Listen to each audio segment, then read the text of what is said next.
क्षमा चाहता हूँ, काफ़ी दिन हो गए वीडियो बनाए हुए। आज फिर से नई वीडियो के साथ मैं उपस्थित हुआ हूँ। मैगजीन ध्रुव की चर्चा हम करेंगे। ध्रुवों के सामान्य परिचय मैंने करवा दिए थे। मैगजीन ध्रुव अजमेर में स्थित है। इस मैगजीन ध्रुव के बारे में सामान्य जो तथ्य हैं, पहला हम देखेंगे कि इस मैगजीन ध्रुव को कई उपनामों से जाना जाता है। कई उपनामों से जाना जाता है। मैगजीन ध्रुव को कई उपनामों से जाना जाता है। कई उपनामों से जाना जाता है। इनमें जो पहला है, इसे कह सकते हैं अकबर का किला। अकबर का किला। अकबर का किला। दूसरा हम कह सकते हैं अकबर का दौलत खाना। अकबर का दौलत खाना। अकबर का दौलत खाना। और तीसरा हम इसे कह सकते हैं राजस्थान का शास्त्रागार। राजस्थान का शास्त्रागार कह सकते हैं। राजस्थान का शास्त्रागार। राजस्थान का शास्त्रागार। इन तीन नामों से इस ध्रुव को जाना जाता है। बात अगर इस ध्रुव की करें कि इस ध्रुव का निर्माण, तो अगर इस ध्रुव के निर्माण की बात करें तो इस ध्रुव का जो निर्माण था, इस ध्रुव का निर्माण 1570 में अकबर ने करवाया था। करवाया था अकबर ने। अकबर की अगर हम चर्चा करें तो ये जो अकबर है, ये अकबर कई बार अजमेर आया था। ख्वाजा मोइनुद्दीन चिश्ती की दरगाह पर जियारत करने के लिए कई बार आया था। यानी कि लगभग 5 बार इसने पैदल यात्रा की थी। किसकी? अजमेर की। आगे हम चर्चा करें तो अकबर ने ये जब मैगजीन ध्रुव बनवाया था, तो ये मैगजीन ध्रुव बनवाने से पहले अकबर ने यहाँ एक मिट्टी का किला बनवाया था, जिसे बादशाही भवन के नाम से जाना जाता है। बादशाही भवन के नाम से जाना जाता है। इस बादशाही भवन की अनुकृति में इसने एक ध्रुव बनवाया। वो ध्रुव कौन सा था? मैगजीन ध्रुव। वो ध्रुव कौन सा था? मैगजीन ध्रुव। इस ध्रुव का नाम मैगजीन ध्रुव क्यों रखा? ये एक सवाल हमारे सामने खड़ा होता है। इसका नाम मैगजीन ध्रुव क्यों रखा? मैगजीन ध्रुव इसका इसलिए नाम रखा क्योंकि इस अजमेर की अजीब और गरीब दास्तान रही है। ये अजमेर कभी ना कभी मुगलों के अधीन था, तो कभी ना कभी अंग्रेजों के अधीन था, तो कभी ना कभी ये मैगजीन ध्रुव मुस्लिम शासकों के अधीन था। अंग्रेजों के अधीन जब था तो अंग्रेजों ने यहां पर अपने अस्त्र और शस्त्र छुपाए थे। अस्त्र और शस्त्र। अस्त्र और शस्त्र छुपाए थे। इसलिए इस ध्रुव का नाम रख दिया मैगजीन ध्रुव। क्या रख दिया? मैगजीन ध्रुव। तो इसके कई उपनाम थे। इसका निर्माण 1570 में अकबर ने करवाया था और पहले एक मिट्टी का किला बनवाया, जिसे बादशाही भवन के नाम से जाना जाता है। कौन सा किला बनवाया था? मिट्टी का किला। और ये जो मिट्टी का किला जो बनवाया था, इसे कहते थे बादशाही भवन। और इस बादशाही भवन की अनुकृति में इसने बनवाया था मैगजीन ध्रुव। ये इसकी सामान्य बात हो गई। आगे और देखते हैं इसके बारे में कि मैगजीन ध्रुव की क्या खास बात रही थी।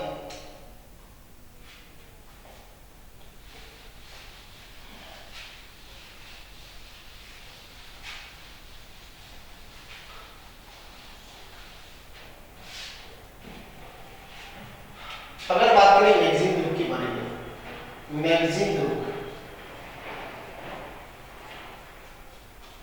सवाल ये खड़ा होता है कि ये मैगजीन ध्रुव अकबर ने बनवाया क्यों था? तो अकबर का एक दरबारी कवि था अबुल फजल। अकबर का दरबारी कवि था अबुल फजल। इस अबुल फजल ने अकबर की आत्मकथा लिखी थी, आईन ए अकबरी। आईन ए अकबरी। आईन ए अकबरी, या इसे हम अकबरनामा कह सकते हैं, या इसे हम क्या कह सकते हैं? अकबरनामा। अकबरनामा। आईन अकबरी लिखी, अकबरनामा। दूसरा, अबुल फजल की इस आईन अकबरी के अनुसार इस मैगजीन ध्रुव का निर्माण अकबर ने, इस आईन अकबरी के अनुसार मैगजीन ध्रुव का निर्माण अकबर ने गरीब नवाज को समर्पित करने के लिए, गरीब नवाज को समर्पित करने के लिए, गरीब नवाज को समर्पित करने के लिए, गरीब नवाज को समर्पित करने के लिए करवाया था। गरीब नवाज को समर्पित करने के लिए। अब आप कहोगे गरीब नवाज को, तो ख्वाजा मोइनुद्दीन चिश्ती, ख्वाजा मोइनुद्दीन चिश्ती, ख्वाजा मोइनुद्दीन चिश्ती, मोइनुद्दीन ख्वाजा मोइनुद्दीन चिश्ती, इसे हम कह सकते हैं गरीब नवाज। साहब गरीब नवाज क्यों कहा जाता था? क्योंकि ये जो सूफी संत होते थे, ये सूफी संत धन का संचय नहीं करते थे, इसलिए इन्हें गरीब नवाज कहा जाता था। सूफी संत जहां निवास करते थे उनके निवास स्थल को खानका कहा जाता था, उनके निवास स्थल में कहा जाता था। ख्वाजा मोइनुद्दीन चिश्ती ने अपना खानका अजमेर को बनाया था। तो ये प्रारंभिक बातें हुई 1570 में। ऐसा कौन कह रहा है? अबुल फजल। अबुल फजल आईने अपनी के अनुसार कहता है गरीब नवाज को समर्पित करने के लिए ख्वाजा मोइनुद्दीन चिश्ती ने कौन सा गरीब नवाज को समर्पित करने के लिए अपने कौन सा ग्रुप बनाया था? मैगजीन। यानी गरीब नवाज कौन हो गया? ख्वाजा मोइनुद्दीन चिश्ती। लेकिन फारसी इतिहासकार क्या कहते हैं? लेकिन फारसी इतिहासकार और सदनी कह रहे हैं, फारसी इतिहासकार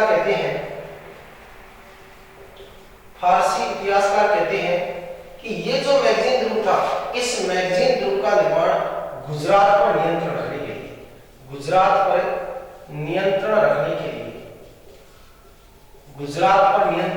लिए करवाया गया था। गुजरात पर नियंत्रण रखने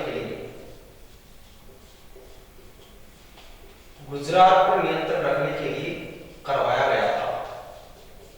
गुजरात पर नियंत्रण रखने के लिए कई इतिहासकार ये कहते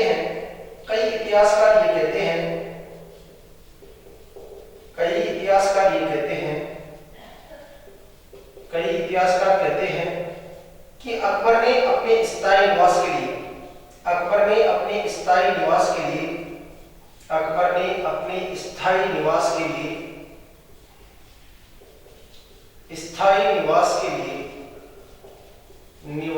लिए इस द्रुप का निर्माण करवाया था।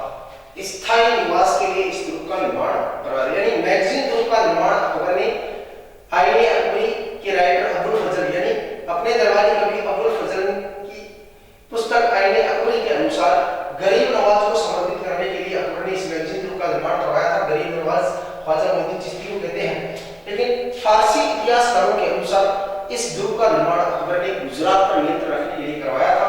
लेकिन कई इतिहासकार ये कहते हैं कि अकबर ने इस ग्रुप का निर्माण अपने स्थायी निवास के लिए करवाया था।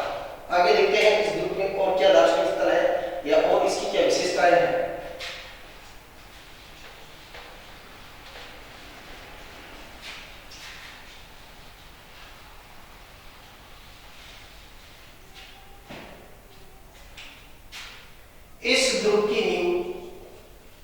इस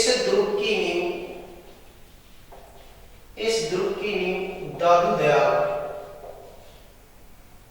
दयाल ने रखी थी।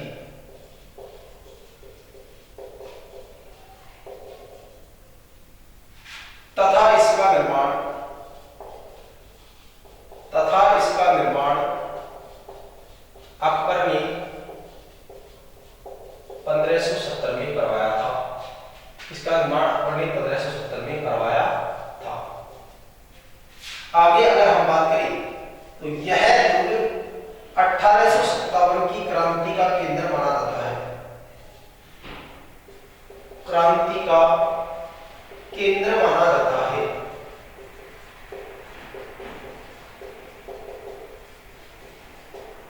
इस दुर्ग के मुख्य दरवाजे को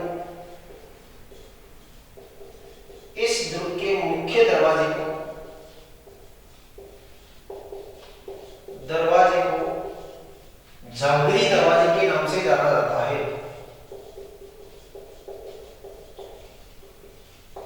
झांगरी दरवाजे के नाम से जाना जाता है।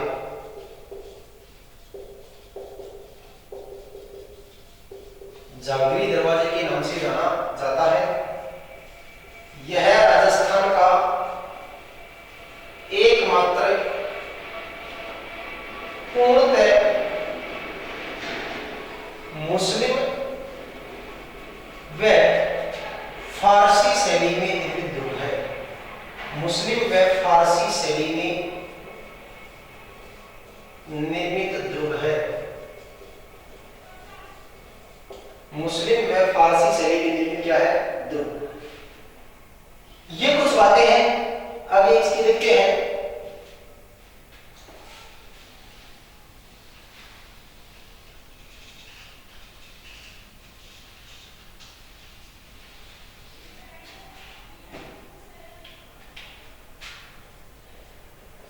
पंद्रह सौ 1576 1976 में हल्दी घाटी युद्ध की योजना, हल्दी घाटी युद्ध की योजना,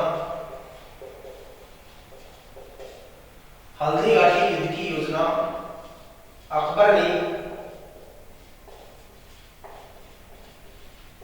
मैगजीन रूप में तैयार की थी, मैगजीन रूप में बनाई थी। यानी हल्दी घाटी युद्ध की योजना आपने बनाई थी मैगजीन का 1576।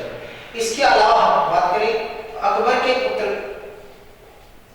अकबर के पुत्र दानियल या दानियाल कह सकते हैं, दानियाल में शाहजहां के पुत्र, शाहजहां के पुत्र शहजादा का जन्म इसी ध्रुव में माना जाता है, इसी ध्रुव में हुआ माना जाता है, इसी ध्रुव में हुआ माना जाता है। अगर बात करें इस ध्रुव की, तो इस ध्रुव का पुनर्निर्माण 1905 में लॉर्ड कर्जन ने करवाया था, लॉर्ड कर्जन ने करवाया था। इस ध्रुव का पुनर्निर्माण 1905 में लॉर्ड कर्जन ने करवाया था। किसने करवाया था? लॉर्ड कर्जन ने। अगर लॉर्ड कर्जन की बात करें तो 1905 में ही लॉर्ड कर्जन के समय बंगाल विभाजन हुआ था, बंगाल विभाजन हुआ था। कौन सा विभाजन हुआ था? बंगाल विभाजन। आगे अगर हम चर्चा करते हैं इस ध्रुव के बारे में, तो इसी ध्रुव को 1908 में राजपूताना संग्रहालय में परिवर्तन कर दिया गया था, राजपूताना संग्रहालय में परिवर्तन कर दिया गया था, राजपूताना संग्रहालय में क्या कर दिया गया था? परिवर्तन। इसी ध्रुव को 1908 में राजपूताना संग्रहालय, राजपूताना संग्रहालय में परिवर्तन कर दिया गया था, संग्रहालय में परिवर्तन कर दिया गया था, कर दिया गया था। इसका प्रथम अध्यक्ष, इसका प्रथम अध्यक्ष गौरी शंकर हीरानंद ओझा को बनाया गया था। प्रथम अध्यक्ष किसको बनाया था? गौरी शंकर हीरानंद ओझा। ये जो गौरी शंकर हीरानंद ओझा है, इसने करना जब की जो पुस्तक थी एनाल्स एंटिक्विटीज ऑफ राजस्थान, उसमें कई त्रुटियां थी, उसका हिंदी में रूपांतरण किया था, उसका हिंदी में क्या किया था? रूपांतरण, या रूपांतरण कह सकते हो या फिर अनुवाद कह सकते हो। हिंदी में रूपांतरण करने वाला होता गौरी शंकर हीराचंद्र, यानी कि इस गौरी शंकर हीराचंद्र ओझा को राजस्थान के इतिहास को, राजस्थान के इतिहास को,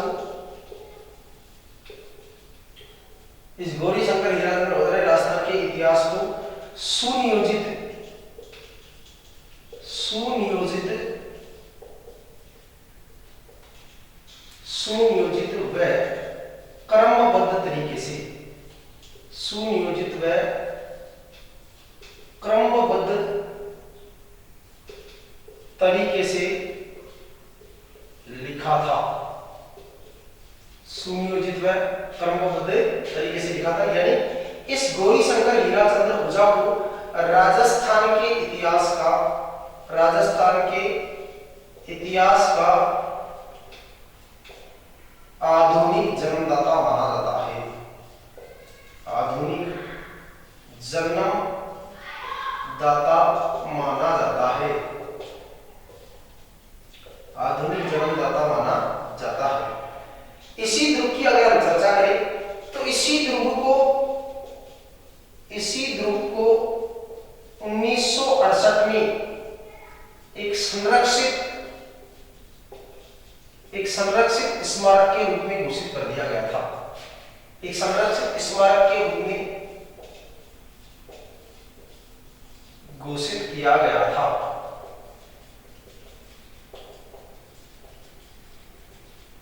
यानी एक संरक्षित स्मॉल के रूप में क्या कर दिया था, घोषित। कौन सा ध्रुव, मैगजीन ध्रुव। आगे देखते हैं मैगजीन ध्रुव के बारे में।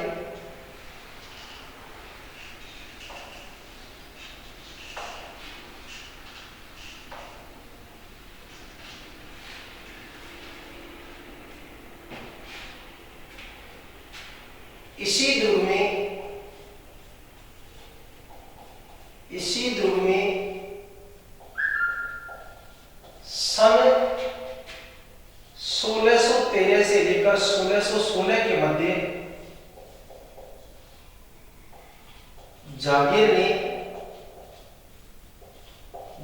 ने मुगल दरबार लगाया था।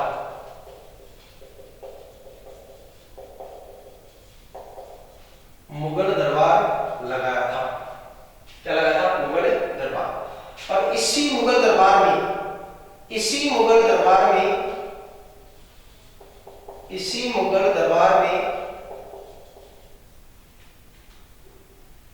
10 जनवरी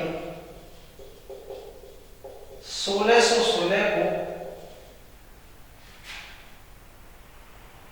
सर थॉमस रो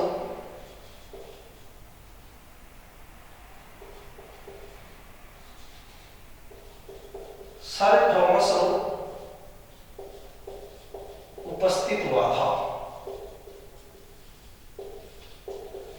ये सर थॉमस रो इंग्लैंड के राजकुमार जेम्स प्रथम का राजदूत था और ये जहांगीर से व्यापार की अनुमति लेने के लिए इस मैगजीन ध्रुव अजमेर में उपस्थित हुआ था। मुगल दरबार लगा रखा था जहांगीर ने। और यहीं पर 10 जनवरी 1616 को जब ये सर थॉमस रो उपस्थित हुआ, यहीं पर जहांगीर ने इसे व्यापार की अनुमति दे दी थी। इससे पहले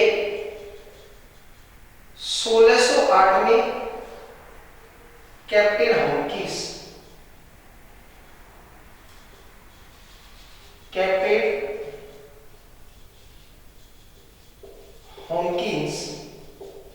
व्यापार की अनुमति लेने के लिए आया था। कैप्टन हॉकिंस व्यापार की अनुमति लेने के लिए आया था, लेकिन जहांगीर ने इसे व्यापार की अनुमति नहीं दी थी। सर थॉमस रो भारत कब आया था, तो सर थॉमस रो भारत 22 दिसंबर